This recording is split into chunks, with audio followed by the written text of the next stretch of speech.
Welcome to another edition of What the Fuck Happenings. Not really happenings, but they'll have to do. Don't really have any happenings here in Mendham. Yes, so it's just the here in Mendham part without much happening. So probably not much. Don't have much video.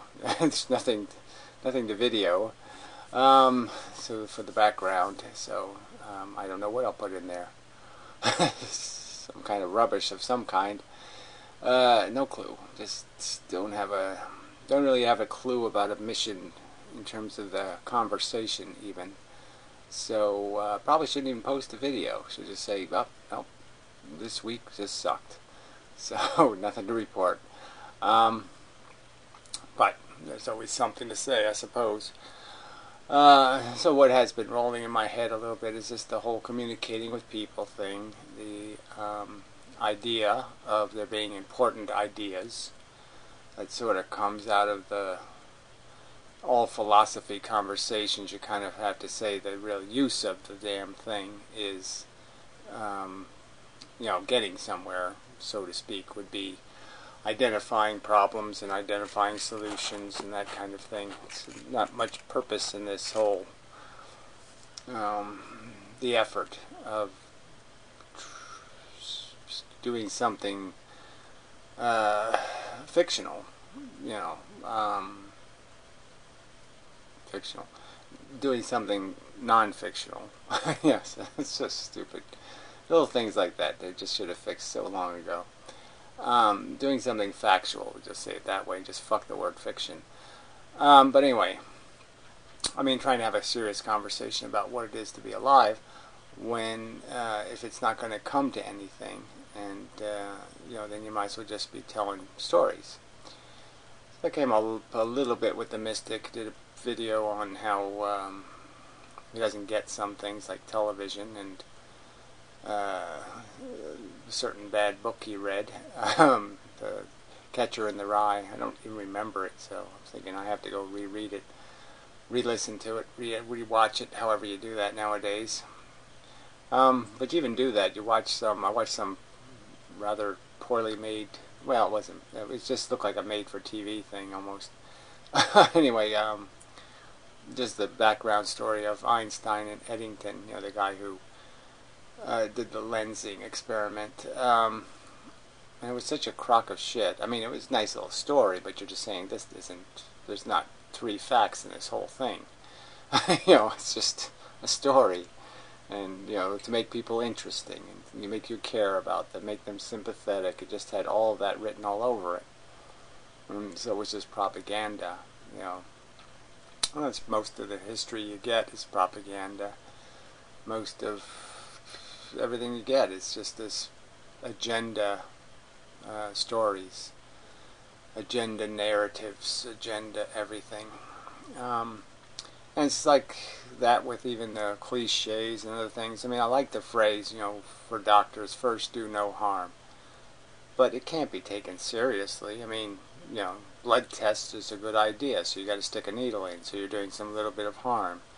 You have to do some harm. You can't avoid it to do the good, and sometimes you have to risk a lot of harm to have a positive result. And so it just doesn't work works as a generality. It doesn't work specifically. It's a loose image of reality, not it's not tight and explicit and clear and reliable. I guess it would be the word to use. 100%, functional. It's kind of like, when I grew up with TV, couldn't even be sure the thing would turn on. They were so buggy. You never guaranteed. It's like, oh yeah, I'm going to go watch TV. Well, maybe. If the TV works. But just the subject of what entertains us. The only value TV had for me was, yes, you could see movies. And yeah, there were some cartoons that were funny or worth watching, and so there was some other junk I would watch. But, its main value was Well, I mean, you could see, landing on the moon stuff, and that was interesting. But I mean, generally speaking, it was just a storyteller. Way to just get out of your own world and go into some other virtual world in a way, live some other narrative than your own narrative, blah, blah, blah. What if, that kind of mush. So mostly a waste of time, but obviously you do learn something through those stories, because the stories have to do with things that you never experienced maybe, and you never really thought about, and so it makes you think about things you never thought about, which is probably okay. So there's some value in all that mush, but people really do live these really different lives. Anyway, the thing I was thinking about, so I never got to it really, was the fact that there is this, it's like the mystics got all this philosophy down, like, okay, let's get serious about understanding what we are and what forms our thoughts and what compels our emotion, and trying to get to the nut of it, what's the real mechanism that's squeezing us, turning us, and it's all this mechanical stuff based on a lot of these routines. And so the routines of what it is to be a person have changed over time. So we can be a lot more different kinds of people than people could be in the past, because they get burned as a witch or they get killed as a homo, or you couldn't be too different. And so yes, you can be very different now, and usually that's okay as long as you don't mind some hurt feelings. That's all that's going to happen. No one's going to kill you, usually. So anyway, it's still not getting to the point. But the real bottom line is, so if you want to really get to the truth that matters, so that's sort of related to what I was saying in the beginning, like what good is it if you don't get to some truth that matters? So you end up with a conclusion. Let's say your conclusion is, well, there's smart people in the world and dumb people in the world. No, you wouldn't end there. I mean, that wouldn't be where the conversation stops. That's where the conversation sort of starts.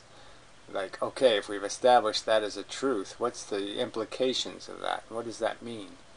And you can kind of say, obviously, in the world's run by certain people, and those people should be smart ones, not dumb ones.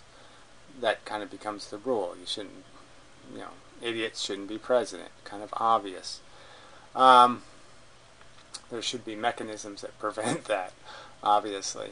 And there also has to be the thing of recognizing that what makes the difference between a smart and dumb person. Well, a smart person recognizes that messes don't clean up themselves, that broken things don't fix themselves, that somebody has to do it. Dumb people can fall for the elves will take care of it, the determinism will take care of it, it'll happen all, because it will. They'll satisfy with that kind of answer, where smart people know, no, it's not going to just get fixed. That's not going to happen. It's going to get fixed in a specific way based on specific actions. And, a smart person, like I said, is the one who's got the liability of knowing these truths, that it isn't going to get fixed unless you fix it sometimes. And that's just a truth, that you have to do something, that you're part of the determinism that ends in a good result. And if we are determined to fail, it may be that we fail because you didn't recognize your role. You didn't recognize that you played a part in the sense that you failed to do something, and that failure was just as real as success. In terms of an action, it was just as real as you going to the war and shooting the gun and pulling the trigger and the bullet goes into Hitler's head or something. Obviously, if you're not there, you can't do that.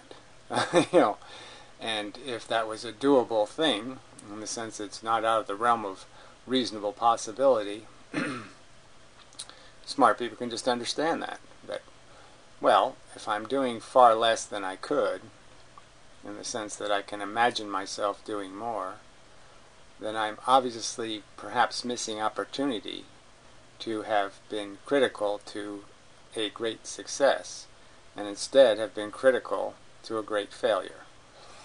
And smart people can do this little bit of thinking, and it's worrisome.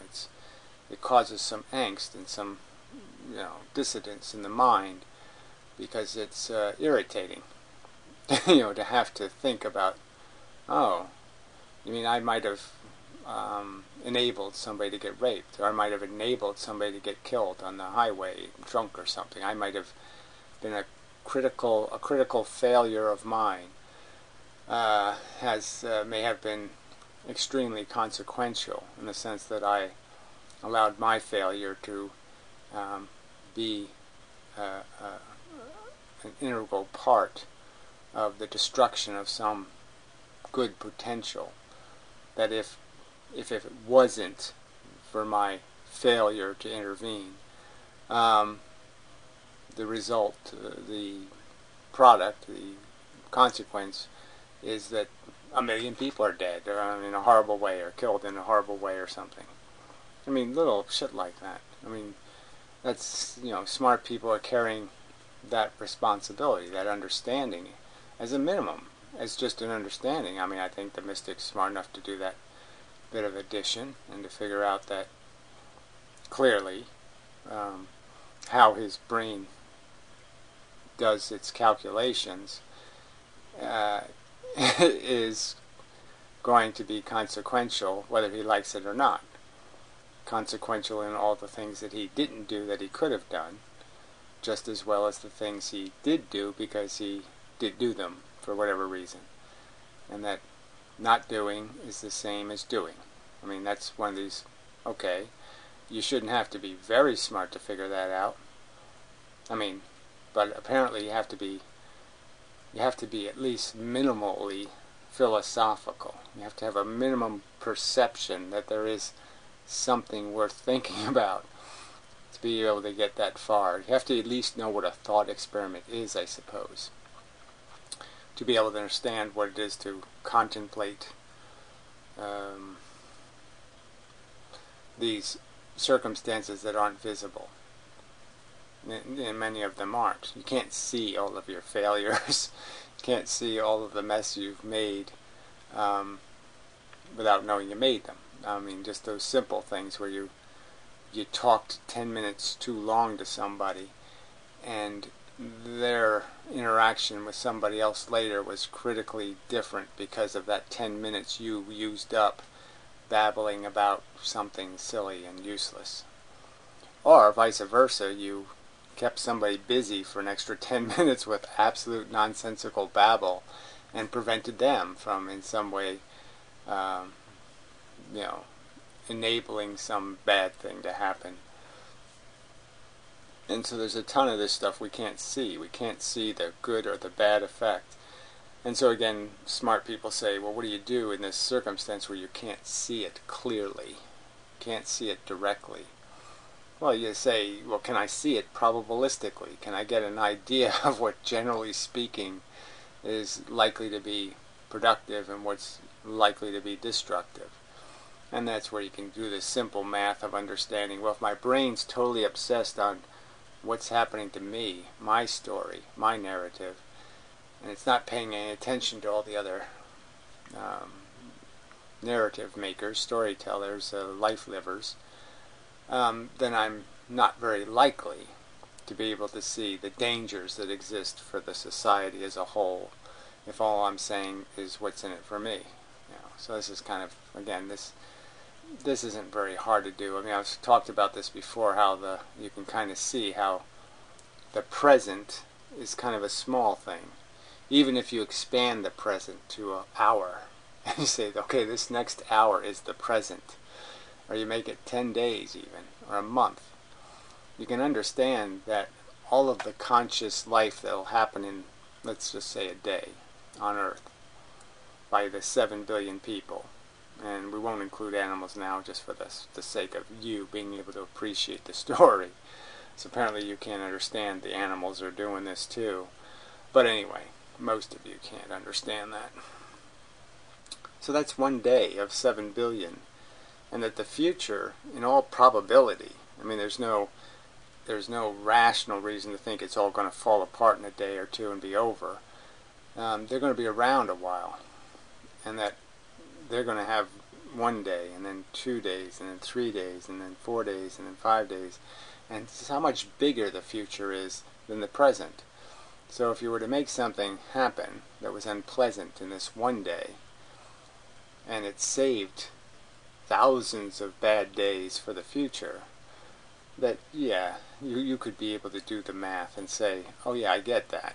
I get it. We're really stupid not to tie the shoes so the future doesn't trip on the shoelaces. That kind of logic smart people realize, and so they don't, generally speaking, okay, although I do it a lot when I'm lazy, walk around with untied laces. You do the simple things to prevent the future bigger price being paid. You do it for yourself. Why wouldn't you do it for your society? Why wouldn't you do it for any other thing that's worthy of consideration or concern? So, but again, so that's not, you're saying that shouldn't take much brains to figure out. I mean, shit. That's the, and what stops it from being figured out is that, people are just too distracted by their own story of their adventure and what they're after, and that doesn't seem to be a tool that they can use in their own personal gain life. And that really is how people are constructed, it seems, because you see that even with people who are pretending to be do-gooders and they're just pretending because they're making a nice, comfortable living at it. So they're really just making a nice, comfortable living, and it's just very convenient that they don't have to mug people to make the nice, comfortable living in the overt way. They can do it in this "I fooled you" way, where you gave me the money instead of me having to pick your pocket. But it's the same difference, because their only ambition is to get the money out of your pocket. They're not thinking about anything else except what's in it for me. So these people are not the philosophers. Now, some of them are clever. Some people might even describe them as smart, but they're not smart in the sense they haven't done any of this basic, they haven't read the owner's manual for being human. They haven't, you could say they haven't watched enough of the right television, enough of the right little memes haven't got injected, where they have some appreciation for how humiliating it is to be an asshole. And so they just don't know they're an asshole. Because they don't have any of the superficial clothes of the asshole. They don't look destitute, even though they are mentally destitute. But they can only measure failure by the superficial definitions of success and failure, and not the deeper, better definition of, did you succeed in having a brain that did processing in some sort of rational way, where you recognize these simple truths that somebody else's pain for your gain is not an ethical thing. It's not good business. It's not a good gain. You can't feed off of other people's failure. You have to feed off your true success, and your true success is actually solving more problems than you create, as pointed out before also. Another simple meme, a simple statement, right? Clean up more messes than you make. Why shouldn't every human being almost be born with that little piece of knowledge? It's just like, wow, that's hard to figure out. But again, it kind of requires the idea of recognizing first that you're not the only player on the field, and that the other players aren't some sort of meaningless virtual humans that have no stake in not being tormented or tortured. So as long as you can make them into something that doesn't matter, like a Nazi or something, and therefore you can just degrade the value of their welfare, yes, it's really impossible to see playing the negative game where you get points for breaking the other players is somehow a good game. It's a stupid game. And so everything's built like that. So you're going to make that analogy, like all of sports is this huge industry, huge amounts of money, huge amounts of applause and love and all this admiration, and it's all for shit that's totally useless. Not one fucking sport emulates any constructive behavior whatsoever. It's all completely destructive. Make loser, make loser. I'm going to make him a loser. Loser, loser, loser. It's all negative. Besides that, when you win, you have no productive potential. You gained nothing from making him a loser. You didn't become better at anything useful in the universe. Not one thing. You're not. Your eyeball doesn't see a little clearer. You don't hear better. You don't do anything. You're not an aspirin. You're not even an aspirin. So I mean, you can grand slam and do all your brilliant I made a ton of losers thing. I mean, I made everybody into a loser. And it's not even worth an aspirin what you accomplished. And so when you look at that in our society and you say, so that's been going on for, hundreds of years, where we've been rewarding people for doing things that are just absolutely useless. I mean, horse racing makes a little more sense because horses need to pull things and work, and so it was a way of almost doing some evolution, making better horses. But you're not making better humans by making, Grand Slam winners in these silly sports. It's just stupid. All that investment, all the money spent on that, all the resources, all the attention, all the public attention, drooling watching that mush, and it does nothing to elevate the human condition in any real way. It's just a morphine for the present, and the disease is going to kill the future.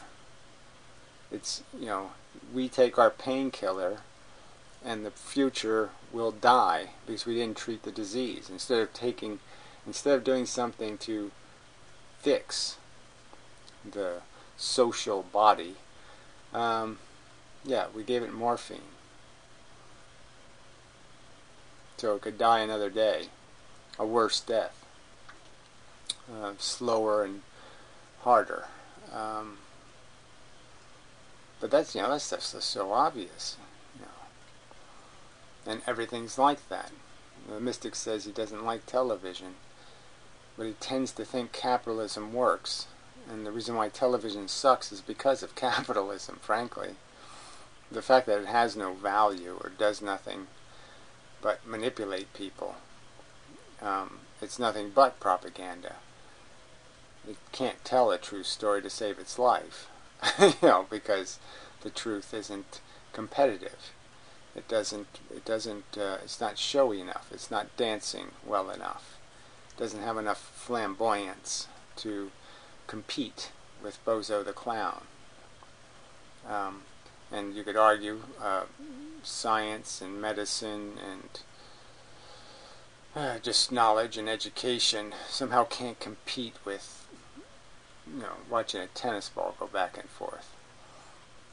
I mean, somehow they're that uninteresting to the common man. So yes, obviously I'd say television is the opiate of the ignorant masses kind of thing. It's just a tool now for the evildoers. But yeah, so anyway, Mystic sort of defends this capitalism thing, and it's just capitalism. It's just this television is an overt expression of what capitalism does to the character of humankind. It's just exploitation. It's just manipulation. There's just not a sincere, nothing sincere is done, nothing sincere is spoken.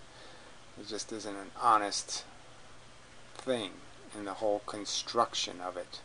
Every bit of it is a pageant intended to maximize manipulation.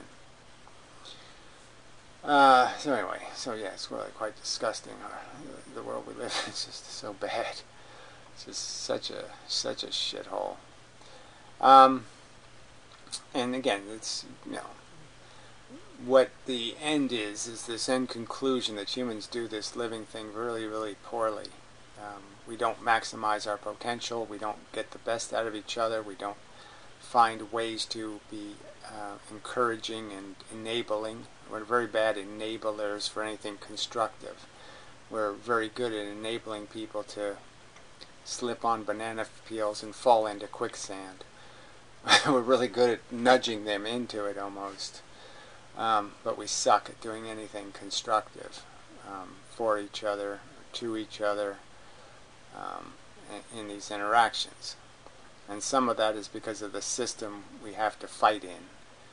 Because we just can't afford to be nice. Because you're going to get killed. Nice guys finish last. So to win an honorable fight, you have to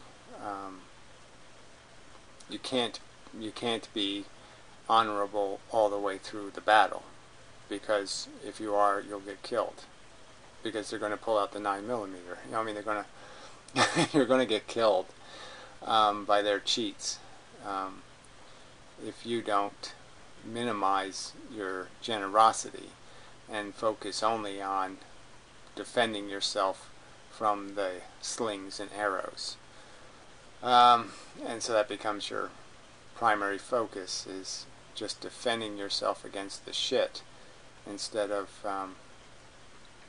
you know, being as constructive in terms of helping along the way, because you really can't afford to. If you're going to be able to defeat them, you have to fight the war they're fighting.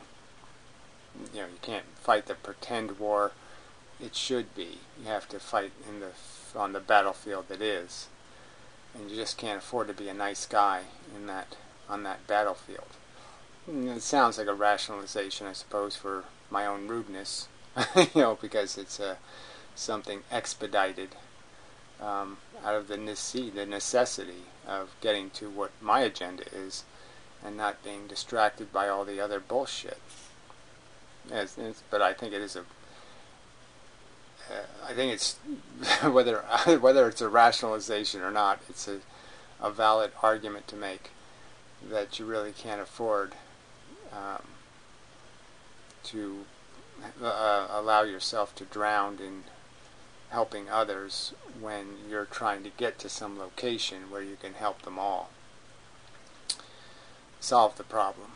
And so that's this sort of, there's a, you know, I could make hours of videos just talking about all the strategic ways of getting to the end, of realizing that we've told enough stories, the human condition is shit, even the good guys suck, and all we're really trying to do is not be as shitty, so you can try to win the I'm not as shitty as he is award.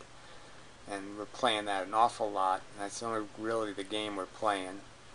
And the smart people should be smart enough to know that, to know there's nothing to invest in here, because it's all failure.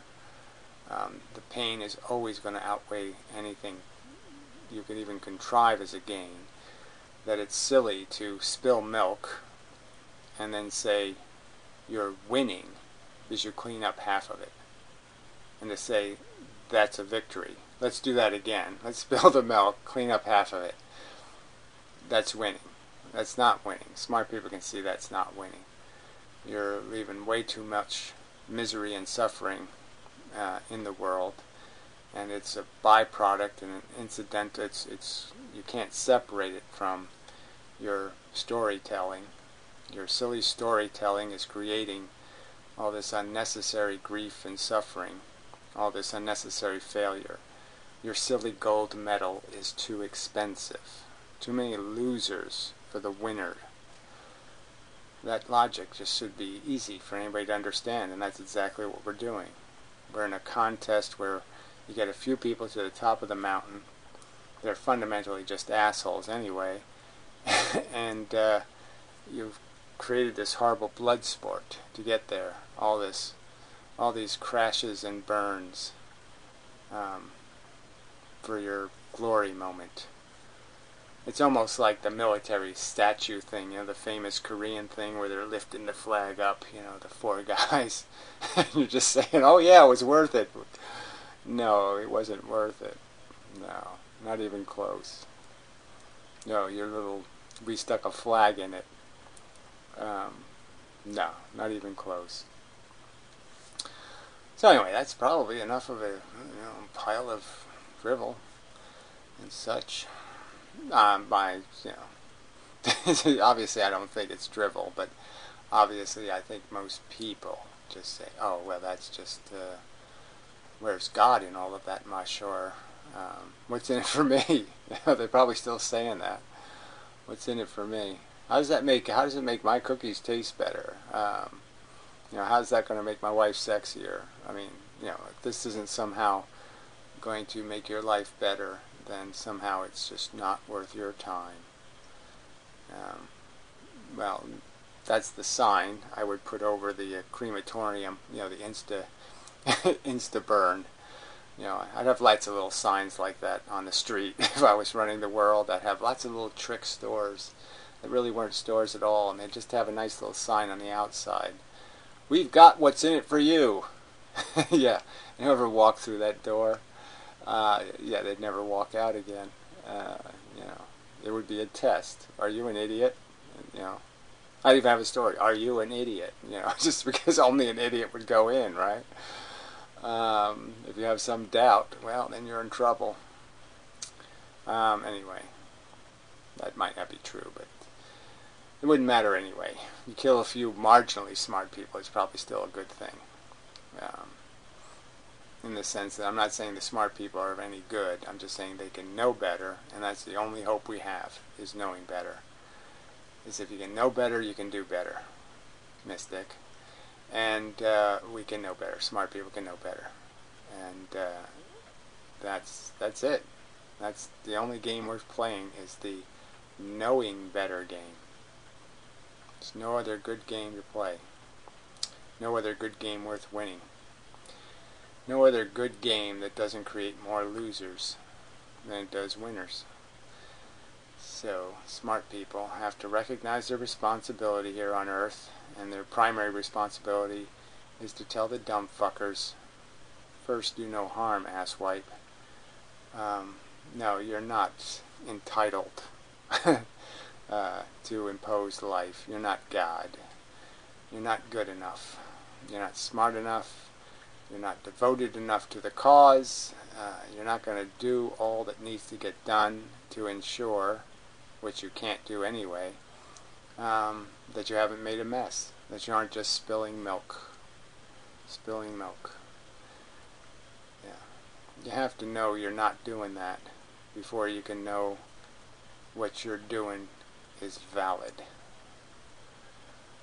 You have to almost be able to prove with some kind of logic that you've escaped the possibility of failure, catastrophic failure. If you've left that as an option, as a possibility, then you're not doing good enough. Something like that. Alright, that's it. Enough. So, I'm going to be trying to do something better, but we'll see.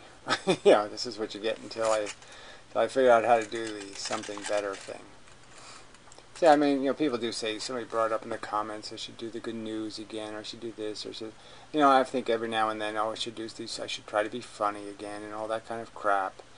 but that's just being television. That's just being another liar that dumbs it all down, mixes a bunch of toxic sweeteners into everything to make it all consumable, and it's just wrong. It's wrong, especially in the context of my past efforts at it, which have failed. So I guess that's part of it. If there was real evidence that it worked, then I'd probably do it. But there's no evidence that that's enough. Yeah. Because I'm still going to be hateable. By people who just don't want to hear about how it's not about what's in it for them. And that's really all they want to keep hearing. Just keep telling me it's all about me. And I'm going to keep telling you it doesn't really have anything to do with what's in your interest. Your interest is nothing compared to the real stakes, the real money that's on the table. There's millions of dollars in the pot, and your fucking welfare is 1 penny. Just can't be seen as worthy of getting, spending any time doing the accountancy. What's in it for the penny? No. So anyway, until next time, such. That's it. I mean, I can keep going, but it's just at some point.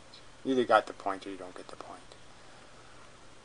Point is, we're in a mess, and you gotta have the mentality of somebody who recognizes we're in a mess.